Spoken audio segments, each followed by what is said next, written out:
I'm just gonna say it. Seasonal color analysis is not helpful. And this is coming from somebody who has created so much content about color analysis on this channel for the last 2.5 years. Someone who's gotten professional color analysis done in person, not once, but twice. And I even got certified in color analyst training earlier this year. So trust me, I know what it's like to obsess over your color season, wondering if you're doing something wrong or if you're missing out on looking your best, and hoping that figuring out your color season will take you one step closer to having a better style. I've been there. So this statement it's a lot coming from someone like me, but in all honesty, I say that color analysis is not helpful because it's just not that practical at the end of the day. Even if you know what your color season is, whether you've been typed professionally or you're self-diagnosed, knowing your best colors alone is not really enough to just magically turn you into a better dresser that can put together great outfits on a whim. But don't worry, because in this video, I'm going to share with you 3 things you should pay attention to instead of your color season to actually help you wear more colors with confidence and to know what to look out for the next time you're shopping. That intro alone probably feels quite controversial. I mean, if you're a regular viewer on my channel, you probably love my color analysis content, and I did really go quite in depth with it over the years. Even in my recent video on whether professional typing services are worth it, I said that yes, color analysis was worth it for me. So you might be wondering, what the hell, Jen? Why are you going back on your words? Well, hear me out. A few weeks ago, in a community post, I asked, what topic do you want to see next? And it was a poll with 4 different options. And I also asked you to leave me comments if you have any specific topics outside of those 4 options. And one of the comments asked, how has color analysis changed my style? So I started thinking about this a bit, and my style is definitely going through some change right now, especially with starting the whole 90-day style challenge and also doing a no-buy during this period. I'm really putting in a lot of creative energy into my style right now and into articulating my preferences. But I can't really say that learning my color season has had the influence that most people would expect. Like, I don't all of a sudden just wear more deep autumn colors now that I've confirmed that I'm a deep autumn. I think it's a helpful shopping tool in narrowing down colors and weeding out certain color groups. But if you're wondering, does knowing your color season actually make getting dressed easier? I'd say not really for me. But there are some other things that I've learned during my color analysis session and in my analyst training that I am actually implementing into my day-to-day. And I think these things make a lot more practical sense, which is why I decided to create this video. So instead of getting fixated on figuring out what your color season is, here are 3 things that I think you're better off paying more attention to. The first thing is your contrast level. And if you don't know what your contrast level is, I have a whole video dedicated to figuring it all out. So I'll link the video up here for you. Now, why do I say that contrast level is more important than your color season? It's because it gets you to practice thinking about the outfit as a whole. Me, for example, I have medium high contrast. So it's on the high side, but not too high. So very, very high contrast level outfits like a pure black and white outfit, that's gonna look overwhelming on me. But low contrast, like a tone on tone outfit, is also gonna make me look drab and tired. So there's 2 ways to think about contrast. The first way is what we just talked about. It's the contrast between your garments. So if you're wearing a separate top and bottoms, then what is the contrast level created between those 2 pieces? Or if you're wearing a one piece, then how do your accessories play a role in creating either a high or a low level of contrast? And this way of thinking gives you something to decide on next. So if you've already decided which top you're wearing for the day, thinking about the contrast between your garments naturally leads you to make the appropriate choice for your bottoms according to that. And like I said, this allows you to consider the whole outfit rather than just what looks best against the face. And this is a helpful practice because a good outfit is a head-to-toe look, and it's about how things are put together rather than a single piece of garment that you're wearing. So you could be a light summer wearing your best color for your top, but if you decide to pair that with black bottoms, now all of the attention is drawn to the harshness of the contrast, and all the hard work that you've done in picking out your best color for your top goes to nothing. So when some analysts say you only need to care about what you wear on your top and you can do whatever for your bottoms, that doesn't make sense to me because an outfit is looked at from top to bottom. Unless you're in this situation like me, where you're talking to the camera, only showing the top half of your body, unless you're doing that all the time, in real life, you're looked at from head to toe. So to say wear whatever you want for your bottoms is like giving you half the answer and then ruining it on purpose. Now, the second way of thinking about contrast is contrast against the skin. So using myself as an example again, because I have medium-high contrast, colors that are too similar to my skin tone kind of makes me look really tired. So if I want to wear that color, then I should really think about what can I wear it with to raise the overall contrast level, or I can consider wearing it on my bottom. So again, this kind of gets you thinking about how to actually wear your colors as well as your next steps, right?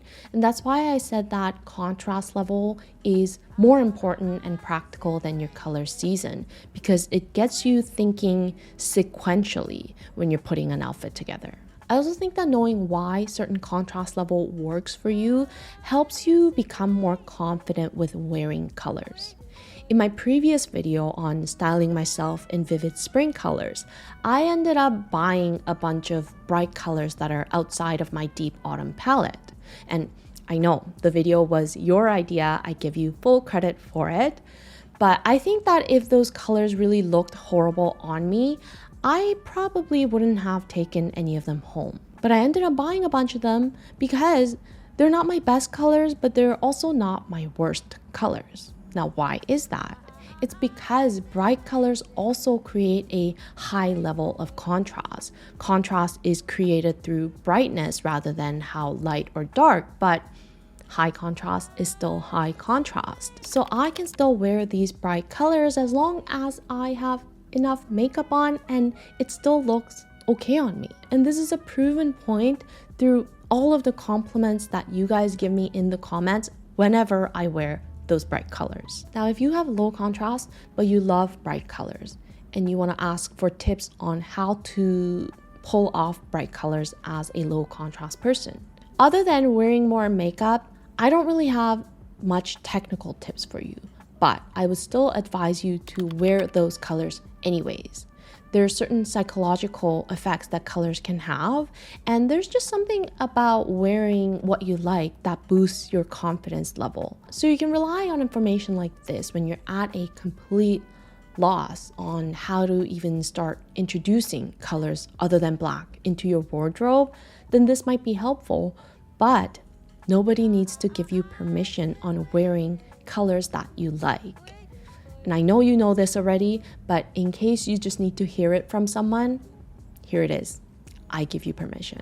Now, once you've thought about the contrast level, the next thing you want to pay attention to is answering the good old question, do you look good in warm or cool colors? Going back to my bright colors example, the colors that I ended up buying from that video are all warm colors. I bought a bunch of yellows and greens. I did try on some cool colors like blue and neutral colors like red, but I didn't end up buying any of them. Why? Probably because I look better in warm colors. And I know some of you are gonna say there are cooler yellows and greens. Yes, I know that, but you have to think about the base color. Yellow, for example. The base color of yellow is yellow because yellow is a primary color.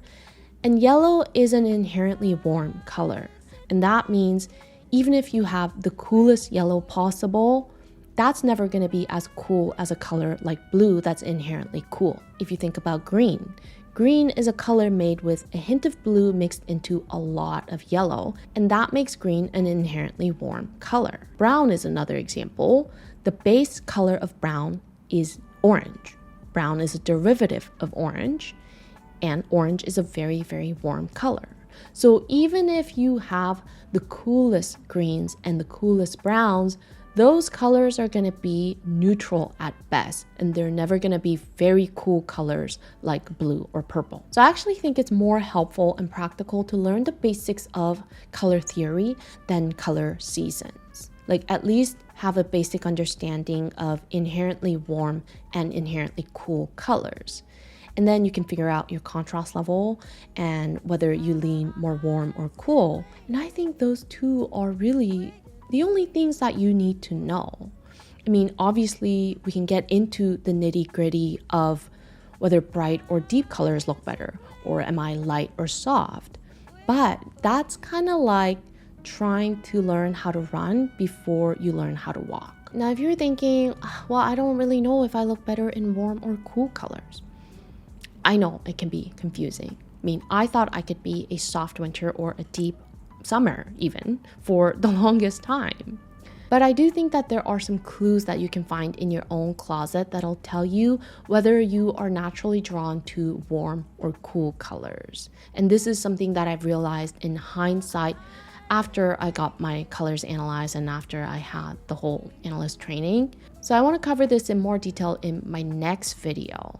I just thought it made more sense to talk about what I'm talking about today, and then we talk about the clues after, just so you can connect the dots on how those clues can actually be helpful. Now, the third thing you want to pay attention to more so than your color season is color combinations. And again, this is a way of thinking sequentially in terms of your entire outfit.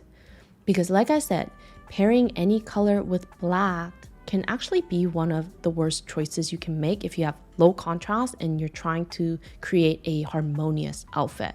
If you have low contrast and you want to wear black, you are probably better off wearing it with another dark color. That way, at least the contrast between the two garments is low. The overall outfit might look a bit heavy on you, it might weigh you down, but at least the contrast is not as stark and it's not taking all of that attention away from your face. So this is going back to talking about learning the basics of color theory, but this time it's about learning which colors work together. And right now there's so many resources available for this because colors have just become a much larger part of trends these days that a lot of people are talking about which colors to wear together. Remember when burgundy was trending last fall, and this year the trending color is all about brown? So I'm actually getting a lot of ideas from these trends on how to wear brown, which is abundant in my wardrobe. You could also draw inspiration from other areas of visual aesthetics like interior design, pictures, posters, even paintings. Now, if you're trying to work with colors, you're trying to put together a color combination, but it's not working, something's off about it, but you can't quite put your finger on it, there's two areas to check for. The first area is brightness. A bright color on another bright color is usually very overwhelming. It can definitely be a fashion statement, but it can feel like it's too much if you're just starting to use colors, or if you just want to create an outfit that doesn't stand out too much, right? And I think that adjusting or toning down the brightness is one of the easiest ways to achieve a more conventionally pleasing look. So you could try switching out one of the colors to a more muted version, or you might need the opposite and you might need to opt for a color that is less soft. The second thing to check for is if all three primary colors are present in your outfit. And this is something that I learned during my color analyst training, and I'm really excited to share this tip with you because it's been helping me out a lot personally. If you think about complementary colors, even though there are two colors, in theory, all three of your primary colors, red, blue, and yellow, are present in that color combination. For example, if you think about green and red, green is a mix of yellow and blue, which are two of the three primary colors, and then you've got the red, which is the other primary color. If you think about orange and blue, again, orange is a mix of red and yellow, the two primary colors, and then you've got the blue, which is the third primary color. Apparently, our eyes tend to find balance when we see all three primary colors together. Now, obviously, like I said, if all three colors are really bright, like if you're looking at a true red against a true blue and a true yellow, that combination is gonna look very overwhelming. But seeing some muted variations of the three primary colors together is going to look very balanced. For example, an outfit with a blue shirt and beige pants and brown accessories. We've got blue in the color of the shirt. The base color of beige is yellow. And then the base color of brown is orange, which is a combination of red and yellow. So there you go. You have red, yellow, and blue present in one outfit, and the outfit looks very harmonious. Another example is a green and pink combo, which is very popular these days. Green, like I said, is a mix of yellow and blue, and pink is a more muted version of red, right? So this green and pink combo is just a more subtle and less Christmassy variation of the red and green combo, which is why our eyes find balance in it. So drawing inspiration from other sources is good, but if you're trying to put a color combination together and something feels off, you can check for first, brightness, and second, the presence of all three primary colors in your color combination. It doesn't have to be the only way to think about color combos. Obviously, monochromatic combos can look good, and there's just so many different ways you can go about using colors together. But this was just one of the ways that I learned recently, and that's actually been very helpful. There you go. Those are the three things that I think are worth paying more attention to than your color season to actually help you put together better outfits.